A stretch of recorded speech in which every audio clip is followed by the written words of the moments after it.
Hi, എല്ലാവർക്കും നമസ്കാരം. ഇന്നത്തെ ഈ വീഡിയോയിലേക്ക് എല്ലാവരെയും ഏറ്റവും സ്നേഹത്തോടെ സ്വാഗതം ചെയ്യുന്നു. ഈ വീഡിയോ കാണുവാൻ നിങ്ങളുടെ വിലയേറിയ സമയം ചിലവഴിച്ച എല്ലാവർക്കും ഞാൻ നന്ദി പറയുന്നു. നിങ്ങളെല്ലാവരെയും അഭിനന്ദിക്കുകയും ചെയ്യുന്നു.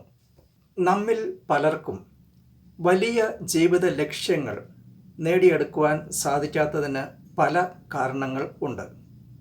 അതിലൊന്നാണ് പലർക്കും ജീവിതത്തിൽ ലക്ഷ്യങ്ങൾ നേടിയെടുക്കുന്നതിനുള്ള തീക്ഷ്ണമായ ആഗ്രഹം, ബേണിംഗ് ഡിസയർ ഇല്ല എന്നുള്ളത്.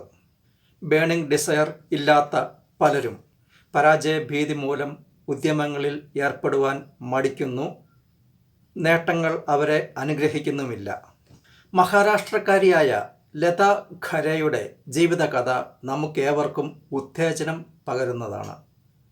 മഹാരാഷ്ട്രയിലെ ബുൾഡാന ജില്ലയിലാണ് കൃഷിപ്പണിക്കാരിയായ ലതാ ഖരെയും സെക്യൂരിറ്റി ഗാർഡായി ജോലി നോക്കിയിരുന്ന അവരുടെ ഭർത്താവും കുടുംബമായി താമസിക്കുന്നത്. അവർക്ക് ആകെ ഉണ്ടായിരുന്ന സമ്പാദ്യം മുഴുവൻ 3 പെൺമക്കളെ വിവാഹം കഴിപ്പിച്ച് അയക്കുന്നതിന് ചിലവഴിക്കേണ്ടി വന്നു. ജീവിതം മുമ്പോട്ട് പോകുന്നതിനിടയ്ക്ക് അവരുടെ ഭർത്താവിന് സുഖമില്ലാതായി. ചികിത്സിക്കുവാൻ പണമൊന്നും കയ്യിലില്ല. അയൽക്കാരിൽ നിന്ന് കുറച്ച് പണം കടം വാങ്ങിച്ചുകൊണ്ട് അവർ തങ്ങളുടെ ഗ്രാമത്തിലുള്ള സർക്കാർ ആശുപത്രിയിൽ ചികിത്സയ്ക്കായി എത്തിച്ചേർന്നു.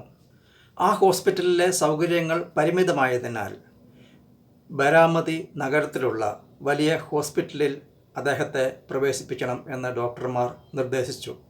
വീണ്ടും ചില അയൽക്കാരിൽ നിന്ന് കുറച്ച് പണം കൂടി കടം വാങ്ങി ലതാ ഖരെയും ഭർത്താവും ബരാമതിയിലെ വലിയ ഹോസ്പിറ്റലിൽ എത്തിച്ചേർന്നു.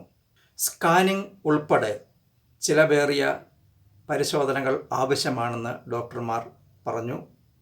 സ്കാനിങ്ങിന് തന്നെ ഉദ്ദേശം 5000 രൂപയോളം ചിലവാകും. നിസ്സഹായാവസ്ഥയിൽ അവർ ഹോസ്പിറ്റലിൽ നിന്നും പുറത്തേക്ക് ഇറങ്ങി. റോഡിൽ കൂടെ നടക്കുന്നതിനിടയിൽ റോഡരികിലുണ്ടായിരുന്ന സമോസ ബാലായിൽ നിന്നും 2 സമോസ അവർ വിശപ്പ് അകറ്റുവാനായി വാങ്ങി. ആ പലഹാരം വെച്ച് കിട്ടിയ പഴയ മറാത്തി പത്രത്തിൽ ഉണ്ടായിരുന്ന ഒരു വാർത്ത അവർ ശ്രദ്ധിച്ചു. ബരാമതിയിലെ മുതിർന്ന പൗരന്മാർക്കായി അടുത്ത ദിവസം നടത്തപ്പെടുന്ന ഒരു മാരത്തൺ മത്സരത്തെക്കുറിച്ചുള്ള വാർത്തയായിരുന്നു അത്. സമ്മാനമായി അവാർഡിനൊപ്പം ക്യാഷ് പ്രൈസും ഉണ്ടായിരുന്നു. അവരുടെ മനസ്സിൽ പെട്ടെന്ന് പ്രത്യാശയുടെ ഒരു പൊൻകിരണം തെളിഞ്ഞു. ഇതുവരെ ഒരു മത്സരങ്ങളിലും പങ്കെടുത്തിട്ടില്ല, ജീവിതത്തിൽ ഇതുവരെ ഓടിയിട്ടില്ല. എങ്കിലും സാരമില്ല, ഞാൻ ആ മാരത്തൺ മത്സരത്തിൽ പങ്കെടുക്കും. 1ാം സമ്മാനം, ആ ക്യാഷ് പ്രൈസ് ഞാൻ നേടിയെടുക്കും എന്ന് ലതാ ഖരെ നിശ്ചയിച്ചു. അടുത്ത ദിവസം രാവിലെ അവർ തൻ്റെ മുഷിഞ്ഞ വേഷത്തിൽ മാരത്തൺ മത്സരം സ്റ്റാർട്ട് ചെയ്യുന്ന വേദിയിൽ എത്തിച്ചേർന്നു. മിടുക്കരായ ഓട്ടക്കാർ വിലയേറിയ സ്പോർട്സ് ഷൂവുകളും നല്ല വേഷങ്ങളും ധരിച്ച് മത്സരത്തിൽ പങ്കെടുക്കുവാൻ തയ്യാറെടുത്ത് നിൽക്കുകയാണ്. ഷൂസുകൾ ധരിക്കാതെ കീറിപ്പറിഞ്ഞ മുഷിഞ്ഞ സാരി ഉടുത്തു വന്ന ലതാ ഖരെ തന്നെയും മത്സരത്തിൽ പങ്കെടുപ്പിക്കണം എന്ന് സംഘാടകരോട് അപേക്ഷിച്ചു. പക്ഷേ സംഘാടകർ സമ്മതിച്ചില്ല. അവർ വീണ്ടും വീണ്ടും യാചിച്ചു. ഒടുവിൽ സംഘാടകർ മത്സരത്തിൽ 65 വയസ്സുള്ള ആ അമ്മുമ്മയെയും ഉൾപ്പെടുത്തുവാൻ തയ്യാറായി. മത്സരം ആരംഭിച്ചു. തൻ്റെ സാരി കണങ്കാലിന് മുകളിലേക്ക് വലിച്ചു കുത്തി ചെറുപ്പക്കാരുടെ ചുറുചുറുക്കോടെ അവർ ഓട്ടം തുടങ്ങി. മറ്റ് ഓട്ടക്കാർ പുച്ഛത്തോടെ അവരെ അവഗണിച്ചു. പക്ഷേ ഭ്രാന്തമായ ഒരാവേശത്തോടെ, അത്ഭുതകരമായ എന്തോ ശക്തി ലഭിച്ചതുപോലെ അവർ മുമ്പോട്ട് കുതിച്ചു. മനസ്സിൽ ഭർത്താവിൻ്റെ രൂപം മാത്രം. ഷൂസുകൾ ധരിക്കാത്ത അവരുടെ കാലുകൾ കല്ലുകളിലും പാറയിലും തട്ടി മുറിയുന്നുണ്ട്. രക്തം ഒഴുകുന്നുണ്ട്. നല്ല വേദന അനുഭവിക്കുന്നുണ്ട്. പക്ഷേ അവർ അതൊന്നും കാര്യമാക്കാതെ കുതിച്ചോടി ഓരോരുത്തരെയായി പിന്നിലാക്കുകയാണ്. 3 കിലോമീറ്റർ ദൂരം ആണ് ഓടേണ്ടത്. ജീവിതത്തിൽ ഇന്നേ വരെ അവർ ഓടിയിട്ടില്ല.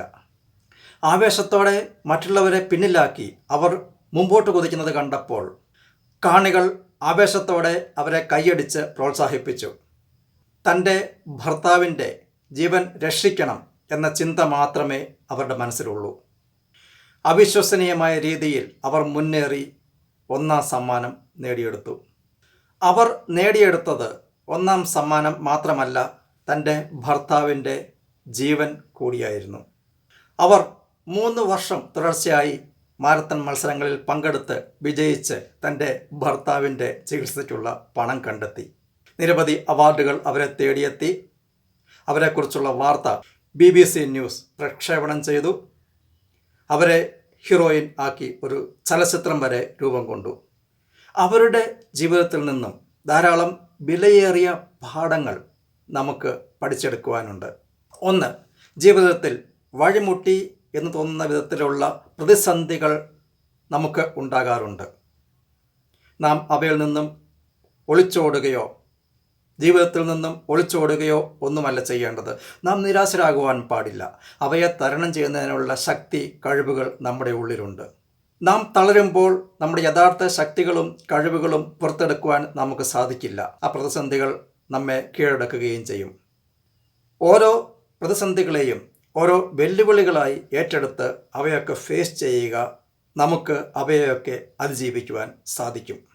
2, ജീവിതത്തിൽ വലിയ ലക്ഷ്യങ്ങൾ നേടിയെടുക്കണം എന്നുണ്ടെങ്കിൽ നമുക്ക് വെറും ആഗ്രഹം പോരാ, തീക്ഷ്ണമായ ആഗ്രഹം, ബേണിംഗ് ഡിസയർ തന്നെ വേണം. ലതാഖ് ഖരേയ്ക്ക് ആ മാരത്തൺ മത്സരം ജയിക്കുകയല്ലാതെ മറ്റ് പോംവഴികൾ ഒന്നുമില്ലായിരുന്നു. ജയിച്ചേ തീരൂ എന്ന ബേണിംഗ് ഡിസയർ അവർക്കുണ്ടായി. അവർ മത്സരിച്ചു, വിജയം വരിക്കുകയും ചെയ്തു. നമ്മുടെ ജീവിതത്തിലും വലിയ നേട്ടങ്ങൾ കൈവരിക്കണം എന്നുണ്ടെങ്കിൽ നാം ബേണിംഗ് ഡിസയറോടെ, തീക്ഷ്ണമായ ആഗ്രഹത്തോടെ മുന്നേറേണ്ടത് ആവശ്യമാണ്. 3, ടേക്ക് ആക്ഷൻ. ഒരു കാര്യം ചെയ്യുന്നതിനെപ്പറ്റി ചിന്തിക്കുമ്പോൾ എനിക്കിതിനെ സാധിക്കുമോ എന്ന് നെഗറ്റീവായി ചിന്തിക്കാതെ എനിക്കിതിനെ സാധിക്കും, അതിനുള്ള കഴിവ് എനിക്കുണ്ട്, ഐ ക്യാൻ എന്നൊരു ബോധ്യം ഉണ്ടാക്കിയെടുത്ത് പ്രവർത്തനങ്ങളിൽ ഏർപ്പെടുക. നിങ്ങൾക്ക് വിജയിക്കുവാൻ സാധിക്കും. 4, യൂട്ടിലൈസ് ഈച്ച് ഓപ്പർച്യൂണിറ്റി. ജീവിതത്തിൽ വിജയങ്ങൾ കൈവരിക്കുന്നതിന് പല അവസരങ്ങൾ നമ്മുടെ മുമ്പിലെത്താറുണ്ട്. പക്ഷേ പലപ്പോഴും നാം ആ അവസരം തിരിച്ചറിയാറില്ല. തിരിച്ചറിഞ്ഞാൽ തന്നെ ചിലപ്പോൾ ഉപയോഗിക്കാറുമില്ല. പോസിറ്റീവായ ഒരു മനോഭാവം വളർത്തിയെടുത്ത് നമ്മുടെ മുമ്പിൽ വരുന്ന അവസരങ്ങളെ തിരിച്ചറിഞ്ഞ് അവയെ അപ്പോൾ തന്നെ ഉപയോഗപ്പെടുത്തുക.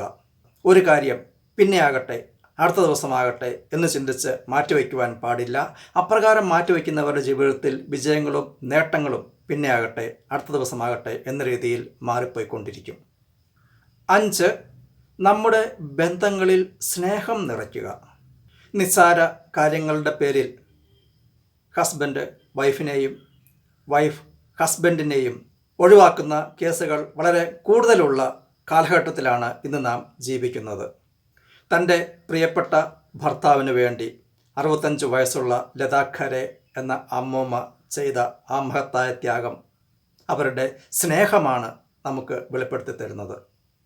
സ്വാർത്ഥ ചിന്തകൾ വെടിഞ്ഞ് സ്വന്തം സുഖസൗകര്യങ്ങളിൽ മാത്രം ശ്രദ്ധിക്കാതെ ജീവിത പങ്കാളിയുടെ കുറ്റങ്ങളും കുറവുകളും പർവ്വതീകരിച്ച് കാണിക്കാതെ വിട്ടുവീഴ്ചകൾക്ക് തയ്യാറായി മറ്റുള്ളവരെ മാനിച്ചുകൊണ്ട് മുമ്പോട്ട് പോകുന്നവർക്കാണ് നല്ല ബന്ധങ്ങൾ കാത്തുസൂക്ഷിക്കുവാൻ സാധിക്കുന്നത്. നല്ല ബന്ധങ്ങൾ കാത്തുസൂക്ഷിക്കുന്നവരുടെ ജീവിതത്തിൽ സന്തോഷം, ഹാപ്പിനെസ് അടക്കം പല നല്ല ഗുണങ്ങൾ ഉണ്ടായിരിക്കും. ഈ സന്തോഷം നമുക്ക് വില കൊടുത്തു വാങ്ങാൻ പറ്റുന്ന ഒന്നല്ല. എല്ലാവർക്കും ജീവിതത്തിൽ എല്ലാവിധ നേട്ടങ്ങളും ഐശ്വര്യങ്ങളും അനുഗ്രഹങ്ങളും ഉണ്ടാകട്ടെ എന്ന് ആത്മാർത്ഥമായി ആശംസിച്ചുകൊണ്ട് ഇന്നത്തെ വീഡിയോ ഇവിടെ അവസാനിപ്പിക്കുകയാണ്. നല്ല നല്ല അറിവുകൾ തരുന്ന ഈ യൂട്യൂബ് ചാനൽ ഇതുവരെ സബ്സ്ക്രൈബ് ചെയ്യാത്തവർ ഇന്ന് തന്നെ സബ്സ്ക്രൈബ് ചെയ്യണം എന്ന് സ്നേഹത്തോടെ ഓർമ്മിപ്പിക്കുകയാണ്. പുതിയ പുതിയ അറിവുകളുമായി നമുക്ക് അടുത്ത ദിവസം കാണാം. Stay blessed. Thank you.